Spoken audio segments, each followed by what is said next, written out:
How are you doing today? How's everyone doing?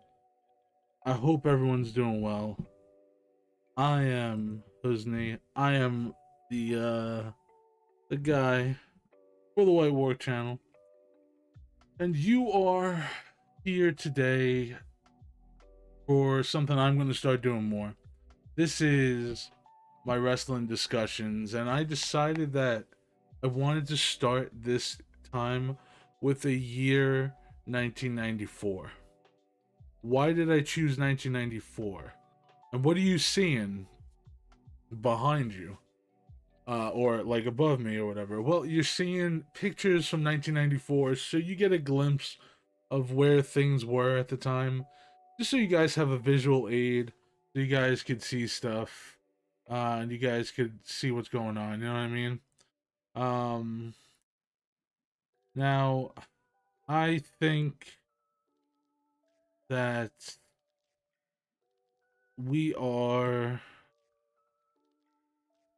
in a year right now in this day and age that's very similar, you know, where for the first time in a long time it's like, okay, yes, there's competition. For the first time in years there's stuff going on in the industry where people are excited about it.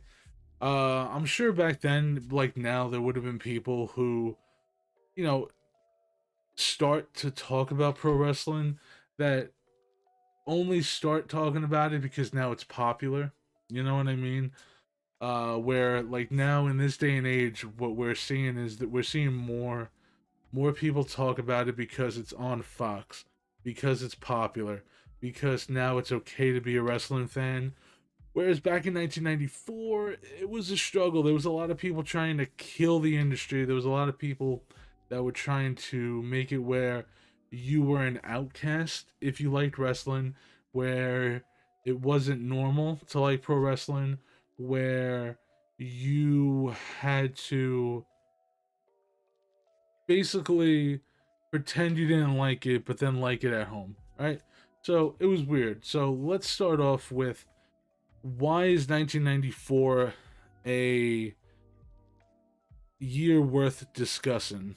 Well, there's a couple of reasons why. The first reason why is because a lot happened in that year. Okay, so we'll look at the top. We'll look at the top. Mm, I'll say the top three things that happened good, and the top three things bad. Right? If you have anything that I'm missing, let me know. This is just what I wanted to talk about. I didn't plan any of this. This is just what I'm doing. It's just all freestyling, free shoot. Maybe I'll plan these out down the road, but probably not. I don't like to plan stuff. So the one good thing that happened in the WWE that year, is WWE finally started to go younger. They went with their new generation, which in hindsight is always something you should try. Me being older, wanted to be a wrestler, I get it. You know, it sucks for me, but whatever. My life took a different path than a lot of other people, but that's whatever. WWE, that's really cool, right? It was guys that they had that, you know, younger than what they had before. Except Bret Hart, but whatever. It was younger in their minds than to us as kids. That was cool. WCW was changing as well. That I'm gonna add that in. Like it was a new generation for both. Whether WWE, going to the new generation, and WCW going into their new generation, right? Like way different than what was before. So what do I mean by that? Well, to start the year off in 1994, we had Bobby the Brain Heenan, who, if you guys don't know Bobby the Brain Heenan, he was tremendous. I'll show you a picture of him so you guys could see. Um, okay. He was amazing. He was absolutely amazing. That's Bobby the Brain Heenan. Okay? That's Bobby the Brain. He was absolutely gifted at talking. He was gifted at everything he did. He was amazing. He was just awesome. They would call him the Weasel because he always tried to weasel his way out of things. It was a whole joke in that, right? So he was a longtime announcer for WWE slash manager. He hadn't really managed for a couple of years because of a neck injury. So he went to WCW in January 1994, along with Mean Gene Okerlund was there as well. He was there for a little bit before that, but Saturday night, WCW Saturday night, that was his debut, the beginning of January. So that brought in a sense of, oh man, it's a new start for WCW. They got somebody that just was fired by WWE because they did this whole angle in December of '93 with Bobby Heenan, and now he's in WCW, so that's cool. WWE to start off '94, they were still struggling to find their new generation, right? WWF at the time / E now, they were still struggling. They were struggling with the term of who do they want to be world champion? Do they want it to be the Hitman Bret Hart, who you see on the very top row, and he's the sixth picture to the right? Or do they want Lex Luger, who I'm going to scroll down and you're going to see he is the guy that is on the, I'll say the middle row, the fourth picture. He's the guy on the right with the armband, okay? So they didn't know who they wanted the world champ to be. Did they want it to be Luger? Did they want it to be the Hitman? They weren't really sure. And they were still testing things. Like, you'll hear podcasts now about how they already knew, blah, blah, blah. They didn't. A lot of people have said they still didn't. There was a rumor that Luger cost himself it by talking about it at a bar. That's a whole nother story. But WWE still, they were holding out hope for some things, I think. The one thing WWE had going for them as well, like the next good thing I'll talk about, is, did it start that? It didn't start that year. No, the next good thing I'll talk about for WWE and WCW was better, to a degree, better matches. To a degree, right? There was a lot, if you were a fan of technical wrestling, there was a lot of technical guys. Like WWE had the Hitman, they had Owen, Shawn Michaels would give great matches. He didn't wrestle a lot though in '94. He didn't. I think it was a back injury or they were doing something with him. I don't know.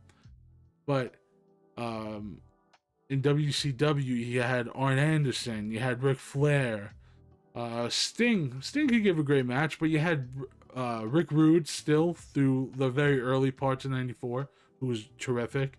You still had Ricky the Dragon Steamboat. So there was a lot of guys giving a lot of good matches, right? Bam Bam Bigelow gave good matches. Yokozuna gave good matches. 1-2-3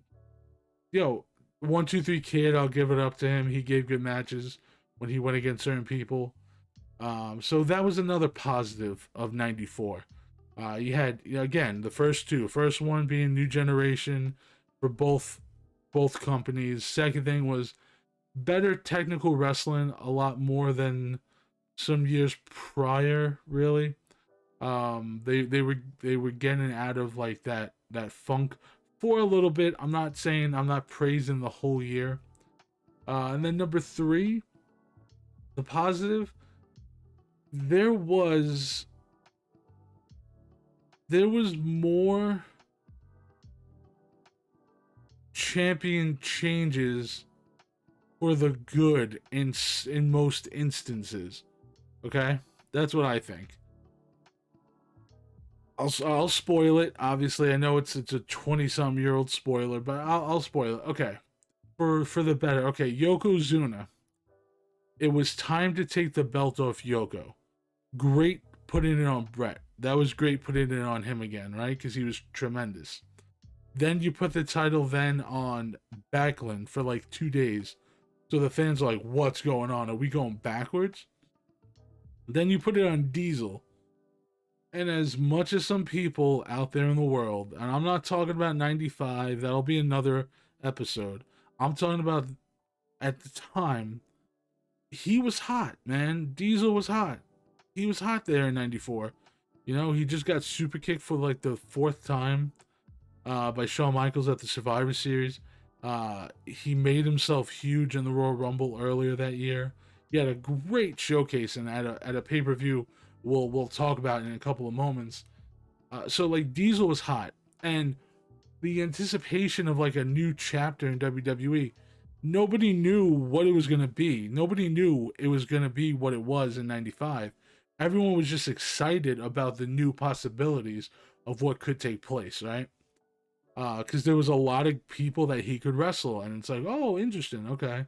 In WCW, I I started to watch WCW more, so I'm not gonna have a lot of knowledge in this aspect, when it comes to like champions and that, but like you did have the tag team scene was about to blow up exponentially in WCW. Like seriously, first you had what was it? I think in '94 you had Arn Anderson and what's his name? Dustin Rhodes were tag team champions, right? The Hollywood Blondes, I think, were broken up already when it came to '94 because they had a great match in '93, and I'm pretty sure they were broken up in '94. You did have the world title scene, which there was a couple of world champions still at that point. Yeah, there was still Rick Rude was champion. Ric Flair was champion coming into '94 after beating Vader in a really good match. I recently watched it. That was great. And Ric Flair was a babyface, which was cool. So it was a different dynamic to him. Uh, Rick Rude and Sting were having matches that were great. You had the tag team scene coming up. The IC title, that was pretty much held by like two people, two, three people max in '94. It was held by like Lord Steven Regal, who was like the TV champion. When you think of the World TV title in WCW, he was the guy. That was the guy. He would fight everybody. Yeah, he fought the world. Larry Zbyszko, he fought him in like one of his last matches on TV. Johnny B. Bad, I'm pretty sure became the TV champion that year as well. Um, so yeah, like different champions giving different guys takes, which is cool. Now the bad of '94. Okay, so we have the steroid trial. That was bad. I'm grouping it all into one. I'm not giving each company its own thing.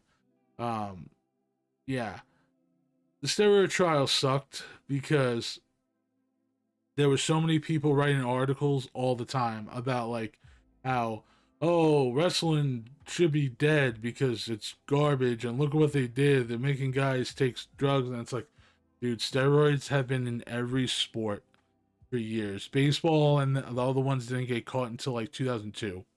Okay, but yeah, they did that. You had the trial. That was the worst thing about '94 right there. Off that. Um, the second worst thing was it was very gimmicky. Still very gimmicky. Still still couldn't escape that mindset of the '80s era of like cartoony shit, right? It still was implemented, right? We had whether it was the Doink the Clown, we gained a Trash Man in '94. He made his debut that year. Um, the King was still wrestling in '94. We'll talk about that in a minute. WCW signed the guy, and his era became alive again, making it super cartoony for what they call wrestling fans that didn't even like that style. But the dude that was in charge, Bitchoff, he didn't understand. He didn't know what the hell it was. He didn't know what was going on. So that era came back, and that was terrible. That it shouldn't have happened. Then we have the third worst thing of it was it just felt like you knew something bad was around the corner. You knew by the end of the year, like you knew by the end of 1994, after you saw all this stuff, you're like, "Oh no. Okay, this is where we're going. This is where we're heading into in this year." Okay. So basically anyone dropping off from WWF is going to be going to WCW. And they're just going to continue their run of what made them famous for the past like 10 to 12 years by that point already. Oh, this is terrible. Oh, WWF. Oh, no. Diesel smiling. They're making him wear Christmas sweaters. They're making him do all this. It's like, oh, good God. What do we got into? Oh, no. So that was the worst thing. You knew at the tail end of the year where 95 was going. And it wasn't good. It wasn't good. Again, I'll get into 95 one day. Now let's talk about some pay-per-views. I figured I'll get into some pay-per-views and then I have some other things we'll talk about. Maybe some wrestlers, right? So the first pay-per-view we'll talk about is the big guy, the big gun, the big daddy of them all. The pay-per-view that had the match that everybody wanted to see for a long time, right? And it was WCW Bash at the Beach 1994. Now, this pay-per-view was their best-selling pay-per-view in years.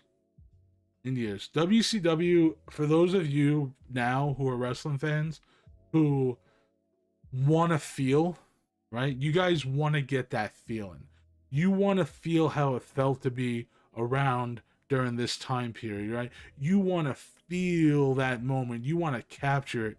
You want it, right? You really do, because you're a wrestling fan, but you're a wrestling fan because it's popular.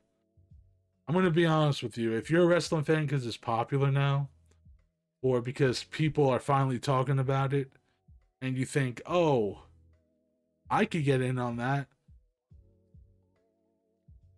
Wrestling has always pissed people off. Okay? It sucks dick right now in this day and age because there's terrible, terrible shit going on. And it sucked back here. But there's always been those people that have kept it in this bubble.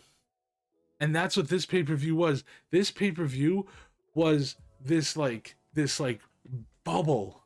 This fucking bubble that people wanted to keep it in. They didn't want their bubble to break.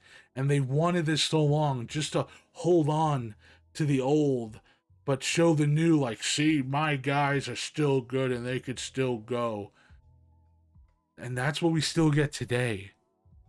There's a bubble and you don't want it to break, but son of a bitch, that bubble's gotta fucking pop sometime. And when it pops, it's fucking glorious sometimes. Like, there's just awesome shit going here, awesome shit going there. Yeah, there's still sprinkles of shit. There's still diarrhea flooding the landscape, but there's some good pieces going on. And this pay-per-view, the reason why it was sold well is because Hogan returned against Ric Flair. Ric Flair went back to being a heel. Ric Flair did what he does best, make people hate him, right? But there was a problem because Hogan came into a territory that didn't like cartoon wrestling, but oh boy, were they about to get a finger poke of doom or two right up their poo shoot. Because everything they despised, everything they hated, everything they didn't care about back then, everything they didn't want was about to enter their world. Was about to enter their world, and it was about to run wild and just spray whatever he wanted all over you, no matter if you liked it or not. They were gonna make you like it, or they were still gonna do it. They didn't give a shit. So look at the card. You can see it right here, okay? You have two dark matches nobody cares about. No, not one person cares about the dark matches. Okay? They still happen all the time. Nobody gives a fuck about them. But it's fucked up. Because here you had Molly Shane, McShane, with Ron Diaz, defeated Sassy Boys, Fez Watley, and Fast Eddie, with Ron Bennington. Who are they? Nobody knows. Nobody knows. Nobody has an idea. And if you do, let me know in the comments. Then you have the Armstrong, Brian and Brad Armstrong. So the Road Dogg and his brother Brad, the referee, defeated Steve Kern and Bobby Eaton. Beautiful Bobby Eaton, who was a great tag team wrestler. He was so good in tag team wrestling. So good. But he was on a dark match. Because he was a southern boy, a wrestling boy. He knew how to wrestle. And there's so much I could go into, but I'm just gonna stick with 94, right? Then you had Lord Steven Regal, who we just talked about, was the TV champion with Sir William. Do you think anybody knows who Sir William is? Do you think many people knew that guy, but older, managed Lord Steven Regal? Do you think people even knew his name was Lord Steven Regal? No. And he beat Johnny B. Bad. Who was Mark Merrow? That's okay. The Wild. Wow. That's who he beat. Okay. Mark Merrow was a good wrestler. I like Mark Merrow's stuff. When you hear people talk about why Mark Merrow was garbage, it's because they're bully, racist assholes who got the title undeservingly. And they wear a cowboy hat. That's why. They didn't like it because their roughneck, 6'7", useless carcass, or 6'4", whatever he is, of an ass couldn't fucking lace the boots of a fucking plum in a wrestling ring, was jealous because Mark Merrow had a beautiful wife. He had a great life. Was making good money. He could high fly. And he was just a bitter fucking douchebag, JBL. That's why he didn't like him, because he was jealous as shit. Talent versus cocksucker. That's the difference with that. That's when you hear stuff that he sucked. JBL sucked. He knows it. He always will. But then you had Vader with Harley Race, and he beat the Guardian Angel, aka the Big Boss Man.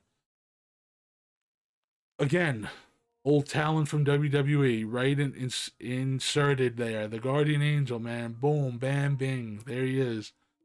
Terry Funk and Bunkhouse Buck with Colonel Rob Parker and Meng. Meng was formerly known as Haku / King Haku. You guys know him. He's the toughest man in pro wrestling history. This guy was known as KFC in there. Bunkhouse Bunk was he was whatever. Terry Funk, the man that'll never die. Terry Funk is fucking amazing, alright? Terry Funk is great, had so many great matches. I like Terry Funk. I think he's awesome. Then you had Dusty Rhodes Kid, Goldust, and Arn Anderson, who's one of the greatest underrated individuals in history to never hold a world title, but never needed to because he's still famous because he's that good. He was so good at what he did. Then you had Steve Austin as if you guys know Stone Cold, I think you do, right? The United States champion, beat Ricky Steamboat. Okay, this was like one of Steamboat's last matches because he had a bad back and he had to retire. I think it was a couple of months later that he had to. Then you had Pretty Wonderful, which was Paul Roma, who was terrible. And R.I.P. Paul Orndorff, R.I.P. man. Um, they were a tag team for a while. They were basically the big muscle dudes. Paul Roma thought he was better than he was. Garbage. Paul Orndorff actually was really good. I like Paul Orndorff. When go back and watch some of his work, whether it be the 80s or early 90s, check out some of the Smoky Mountain Wrestling. I'm not going to get into that too much here, but I'll talk about that at another time. Uh, he was really good in there. It was really good to see. Cactus Jack and Kevin Sullivan. I don't like Kevin Sullivan. Never got behind his work. I never thought he was a good promo. Never thought he was a good wrestler. I don't agree with him on anything. He's garbage. Mick Foley, how could you hate him? He was awesome. Yeah, they were the tag team champs. This was one of Mick Foley's last pay-per-views. He had one more pay-per-view, and he was gone. Going to ECW and then later to become Mankind. Then we had Hulk Hogan with Mr. T and Jimmy Hart. Like, if this doesn't scream 1980s in WCW right there, and what was about to happen, I don't know what does. Mr. fucking T. Right? Like, goddamn, like, this represented what everything was, and this was a big pay-per-view, though. This was a huge pay-per-view. It literally made WCW the most money they ever made. WCW would start to become more noticed by a lot of people because of this pay-per-view. And Shaq was also there. Shaquille O'Neal was also there because he was part of the Orlando Magic. Blah, blah, blah. But yeah, this was a big pay-per-view. This was Hogan's first match ever in WCW. And he beats the beloved Ric Flair for the title. And he was getting booed during his run early. And yeah, they were probably scared because that was, like, that's their guy. But he still had a lot of fans. He still had a lot of cheers. It's like Cena, right? Cena is literally just a copy of Hulk Hogan, right? That's it.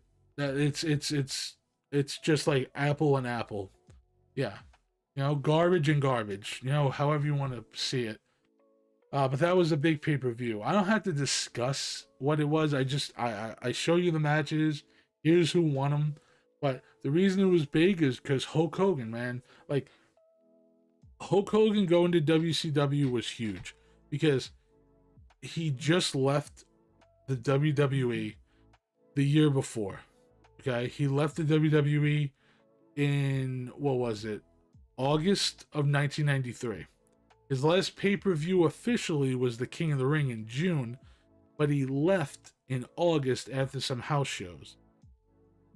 They were taking a break from Hulk Hogan, but everybody thought they were going to be back together eventually. And then Hulk Hogan in 94 testified against the WWF, against Vince McMahon. A lot of people say he helped Vince McMahon win in that, right? Some people say he hurt him. More people say he helped him in that testimony.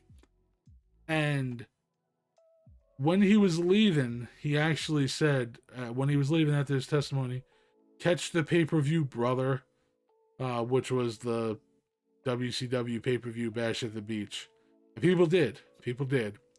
So that was a big moment in 94, right? Like, him coming. He had the Disney parade. People were ecstatic for that.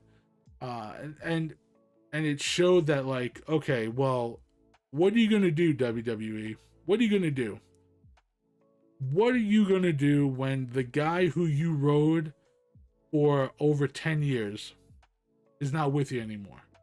And their solution was Bret Hart. The part 2 with Bret Hart. Like a fit, like behind Bret Hart now, right?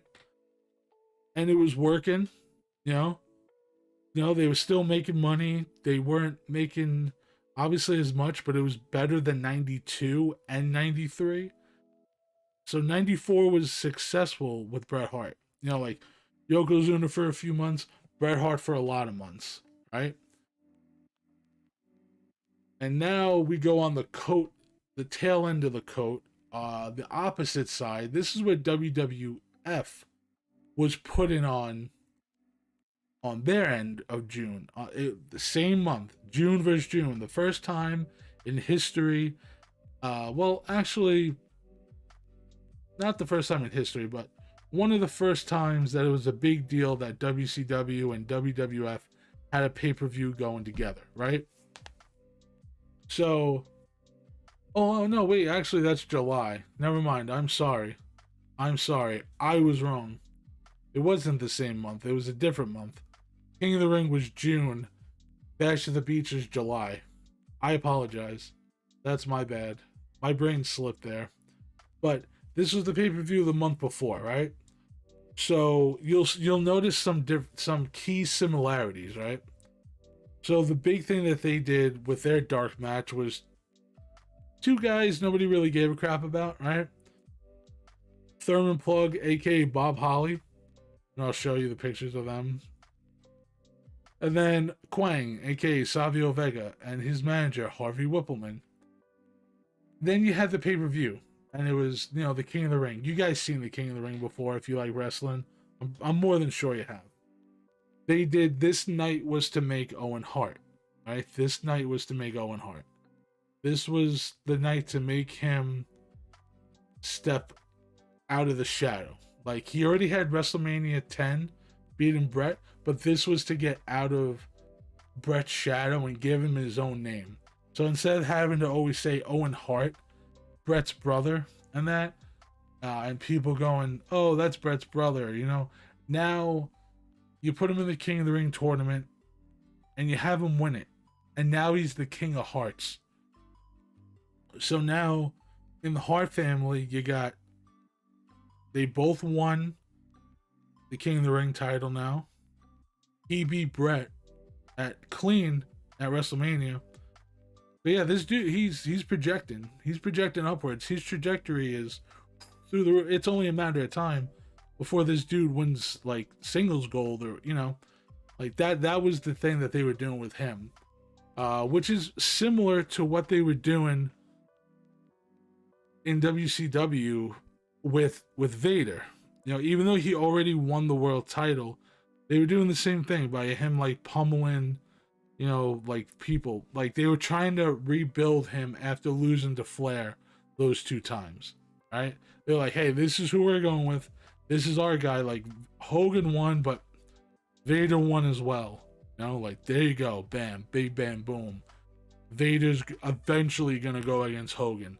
That's the next step after Flair. And on this night, you had Razor beat Bam Bam Bigelow, IRS beat Mabel, Owen Hart beat Tatanka, Kid beat Jarrett, Diesel and Brett. This was the match I was talking about before when I said that he had a great showing in '94. This was Diesel's best match. Great match with Bret Hart. This put him, for a lot of people, put him on the major spotlight, saying like, this dude could wrestle. He could go toe to toe with Bret Hart. He could have a good showing. There's something there. This guy's got a bright future. Maybe in a year or two, maybe we'll see him as world champion. Little did they know, it would only be a couple of months later he'd be the world champ. Then you had Razor beat IRS, Owen and the Kid. Then you had the Head Shrinkers, Fatu and Samu. The last time on TV. No, it wasn't. I was wrong. I corrected myself again before. I'm getting things wrong today. My brain's slipping. I'm forgetting what date this King of the Ring is. I keep forgetting it's in June. This is one of the last. I think he had one last pay-per-view, Samu, before he left WWF. And they beat Crush and Yokozuna. So you see the difference in like the tag team division, right? It's like an actual tag team against a put-together tag team. Whereas the other one, it was like, okay, two tag teams that were actually a tag team, the championship match, against two put together tag teams, right? But WWF didn't really care about their tag team division so much. So they would just like, whatever, just put one. Then you had Owen beat Razor, and they tried to do what WCW was doing. They put Rowdy Piper versus Jerry Lawler. I don't know why, um, but this was terrible. This was one I put Rowdy Piper and Jerry Lawler as one of the worst matches in 1994. Yeah, on a top two worst matches in 94. I think it goes Hogan and the Butcher, and then it goes Piper and Lawler. It was bad. It was really bad. Piper was blown up by like 2 minutes in. He was like dying during the ring. It was bad. Like R.I.P. Rowdy Piper, you were awesome, but fuck, man, that was not a good look for you that night, man. Not a good look. But yeah, so those are the parallels of where the company was. Like they were building the stars of the future, and then WCW was literally just taking the guys from WWF's past and doing that. They had more pay-per-views, but they didn't have pay-per-views the rest of the year that went head to head, right? Because in October you had WCW Halloween Havoc. The main event of that was Hogan and Flair in a steel cage match where if Flair didn't win, he had to retire. And if Hogan lost, he had to retire. So, who do you think was going to lose that one, right? You were like, oh, the two big guys. Could Hogan have only signed a 2-match deal with WCW? No, no one was thinking that. Everyone knew. Then you had November. You had Bret Hart lose to Bob Backlund in a terrible match. I think that was number 3. That was a terrible match because the ending, it was like 5 minutes of Bret Hart and a chicken wing. It was awful. That had to be like number 3 or 4 or 5. It was somewhere in the top 5 bad matches of the year list. Yeah, those were the pay-per-views that were synonymous with what was going to happen with 1995, because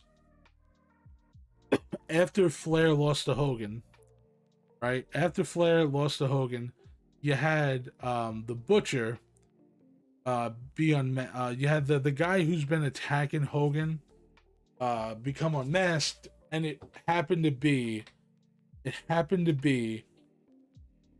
Ed Leslie, aka what's his name, Brutus the Barber Beefcake. It was terrible. It was awful. It was shit. That shouldn't have happened. Nothing good came of it. It was awful. All that happened was Ed Leslie got his main event at Starrcade, like the biggest match of the year for WCW with Hulk Hogan, right? And this happened a lot. I'll get into 97 one day as well. But this happened a lot with WCW, especially with Hogan. They had these like big pay-per-view matches, right? And a lot of times it never lived up to what it should have been, because the pay-per-views were ruined by the main events, because it was never Hogan trying to put anybody younger over. It was never Hogan trying to help out the company. It was always what's best for brother, right? And I could go over more pay-per-views. I just want to, like talk about 94 as a whole. And I think I'm doing that and trying to show you guys like what happened that year. Like I could go like, oh, in April and May, June, like that, but I think just saying things that come off the top of my head is better, because then you at least get to put the pieces in your head, and you could go and find the matches, find them wherever they are on the WWE network, on the Peacock or whatever. But yeah, 94 was a very instrumental year for wrestling, because again, we talked about a lot of stuff that happened, but it was very instrumental because the tail end of 94 really made people who watched wrestling give up and not care about it. That's why 95 was a shitfest, right? Because for all the good that happened during the year, the tail end, it was just, oh, it's the same shit with a different face. And that's what's happening now. That's why I said in the beginning, it's a parallel to now. It's like, yeah, we have Roman Reigns, but it's like Roman Reigns versus Brock Lesnar like 50 million times, right? Roman is just John Cena, but they're able to turn Roman Reigns heel and finally get the payoff they wanted to make him successful. Back in 94, you could never make Hulk Hogan heel. You could never do it because he would never have done it. It would have worked. The fact that it worked at all down the road is just, it was a pure, like, they must have gave him like either a reach around or something, like to let him become heel, because I don't know how the hell that worked, because that dude's up his own fucking ass. But yeah, like with 94, like you couldn't have turned Hogan heel. If you tried to turn Bret Hart heel, WWF didn't have another guy that was big, right? Like other moments that happened in WWF that year that were instrumental. Like we talked about Owen Hart, and I'll talk more about him, I guess, right now. What is there to say about Owen Hart that hasn't been said? The guy was talented. The guy was funny. The guy was great. You always wanted to watch Owen Hart wrestle because he was amazing. What they did with him is they did the personal story of he was jealous of his older brother always getting the attention. He was the young kid. He was the youngest of his family, right? They did it perfectly. He was jealous of his brother, but he proved to be better than his brother on the biggest stage of them all. And then he proved that he could win the King of the Ring. Yes, he needed help, and yes, he needed family, but it wasn't true family. It was outside family help. It was his brother-in-law. Because you can't trust your siblings, but you can trust your sibling's husband. You know, he's been saying it all along that, that the other one wasn't, like, Bret wasn't as good. Bret wasn't good, and you've been saying that too. So your ideals work. And I think Owen Hart that year, he had such a great year. I wish that they gave him a title run. I understand why they didn't, but in my heart of hearts, I still wish they gave him a title run for, I'll say, a month. If they gave him a title run for a month where he beat Bret on a house show in July of 94 and then he lost it in the cage match, that would have, even if that was his only world title run, that would have elevated his career so high. Like, it would have been crazy. Who knows what would have happened, right? Who knows? But it would have elevated him so high. It would have been great. Then we could talk about Lex Luger. I could talk about Lex Luger now real quick. What happened with Lex Luger? Lex Luger was a dude that everybody saw as fake. They saw it as fake, man. I mean, what could you say? I started watching wrestling in September of 95. I was like I was 7 years old when I started watching wrestling. Lex Luger never worked as a face in WWF because they automatically made him the next Hogan, but he didn't fit because he didn't look it, man. You could go back and watch on YouTube, on the cock, whatever, the Peacock. Watch Lex Luger give promos as the fucking narcissist. He that was a great character for him because that was Lex Luger. He was a bodybuilder. He was better than you. He can make you hate him because he always has the girls carry out the mirror. You'll never get these girls to do anything for you, but I could get them to hold my fucking mirror.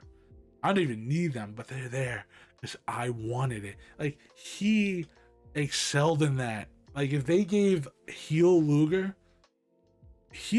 Luger, the world title for a little bit, he could have done it. That would have been dope. But instead, they made him a fucking clone because they love the clone.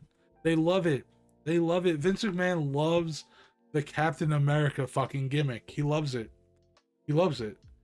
He fucking loves it. He fucking loves that stuff. And that was not Lex. That was like Lex, and you could see even his body was like deflated, but when he came in, it was literally deflating his character. He didn't care. In '94, you saw Lex Luger's career in the WWF die. He started off where he won the Royal Rumble with Bret Hart. Their feet touched at the same time, literally at the same time, which was impressive. He lost to Yokozuna by disqualification at WrestleMania. It was a joke. It didn't even feel like a world title match. It just was whatever. He then lost out on going to the King of the Ring tournament. So you were like, oh shit, the motherfucker can't even qualify for the King of the Ring. Something wrong here. They pretended he was part of the $1 Million Corporation. Should have did it. Should have fucking turned him heel. That heel run for Tatanka, when it was like the bait and switch where Tatanka was the heel, that killed Tatanka. Tatanka was a terrible heel. Because all he did was Lex Luger. He would like inflate the names of the people he talked about. And he would try to stand there looking tough and mean and his thing, but it's like, dude, I'd rather cheer you, Tatanka, man. I like your shit. I like your style. Don't put your hair down. You look stupid. Just go out there and kick some ass. Fucking make that comeback, motherfucker. Jump off the top rope and fucking chop that bitch in the head. Like, stay a fucking babyface, Tatanka. You're fucking better as a babyface, right? That's what I want. Like, as a kid watching that back, I was like, why? He's better as a fucking face. Luger should be the heel. Obviously, hindsight being 2020. And then he lost at the Survivor Series. And his trajectory just kept going downhill. Then I can't even talk about 95 because that was whatever. But yeah, those are the two parallels of two wrestlers' careers that went like Owen Hart's went like a fucking rocket. The rocket Owen Hart soaring. Lex Luger, he was being pulled out of the garbage by fucking Duke the Dumpster Drowsy because he was drowning in there, man. Then you had WCW. I'll talk about WCW, about some guys.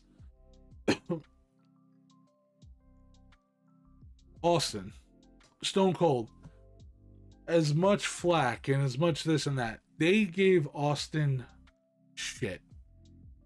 They gave Austin nothing. Okay, Stone Cold went from being in one of the like up and coming tag teams to, okay, we're gonna have you win the U.S. title, but now Hulk Hogan's coming in, man, and a lot of his friends are gonna want to hold that title.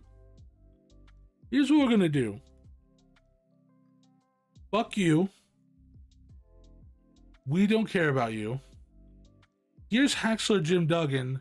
You're going to lose in 45 seconds.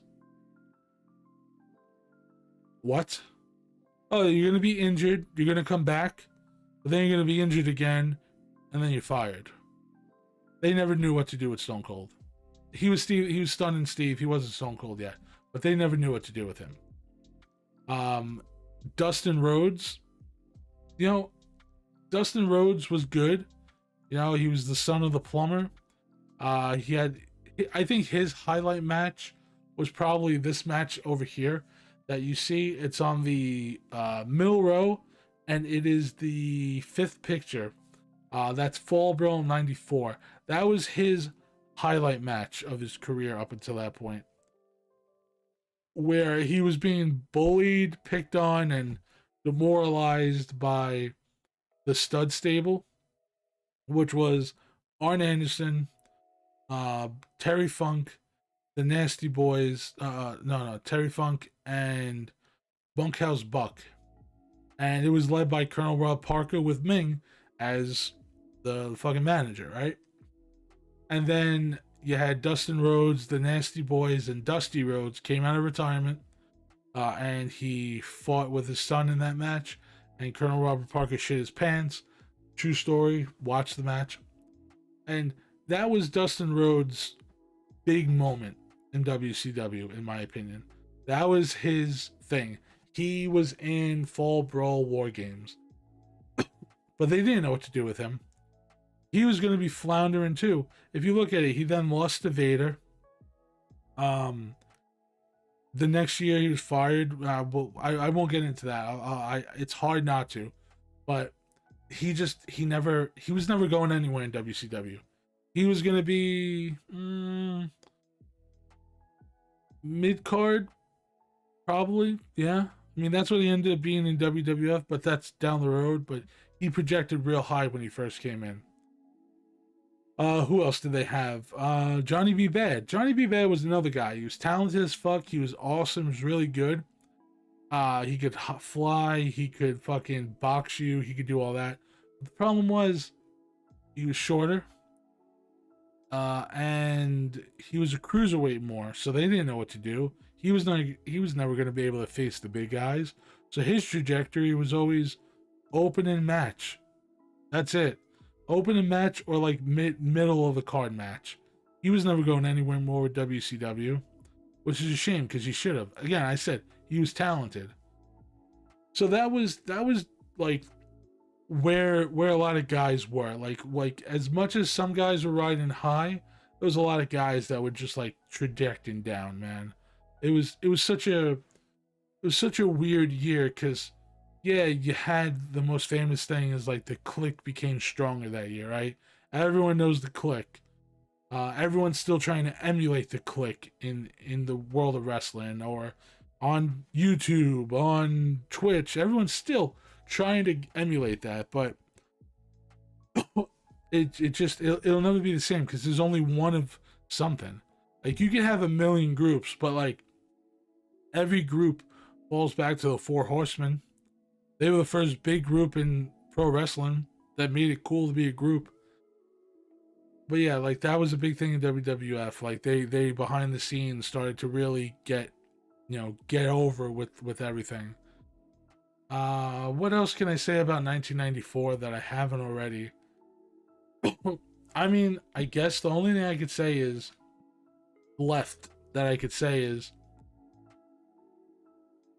it was what it was. Wrestling at that time, it wanted so bad to stay with what it knew worked in the 80s, and it did still for a long time. But again, it was that bubble. Like it was a bubble that was being closed in on itself more and more. Like the more they didn't take themselves out of it, the more they kept themselves in that bubble, the more that bubble started to shrink until eventually, like I said, that bubble burst. And what did come out of a lot of this down the road, a lot of guys that were in 1994 did make really big waves and really big moves in the later years that went on to shape wrestling even more. But with Hogan signing with WCW, with Bret Hart becoming champion for the second time, with Diesel becoming world champion at the end of the year, with Brutus the Barber Beefcake, aka the Butcher, main eventing the biggest pay-per-view of the year and everything for WCW, or what should have been their biggest pay-per-view. As much good stuff that happened in 94, like Bret Hart and Owen Hart, the two matches on that year, being amazing matches. Shawn Michaels and Razor, one of my favorite matches ever in history. To Flair and Vader in a really great cage match, right? To I'm trying to think of other like match, like Steamboat and Austin at Bash at the Beach. it's just there was so many good things that happened. For as many good as there was, the tail end of 1994, I think, ruined it all. It took what like little excitement they were trying to build, and they were finally getting on the cusp of building. And when you saw everything that was happening, when you saw all the bullshit, when you finally got through the weeds and you saw the other side of the road, you saw that it really was just pouring sugar on shit. And they're trying to sugarcoat that shit, but it was still shit. But once we wiped it off, finally, we saw the giant turd that was incoming. So I thank you all. I appreciate you all. I hope you all enjoyed this. I hope you all would like to see more of this. If you do, let me know in the comments. I would love to do more of these. If you have a year that you want to see me do, like 96, 97, so on and so forth, let me know. I will try to make bullet points and read off those bullet points to, do things and not do it off the top of my head, maybe. But I enjoy the hell out of this, and I hope you guys did too.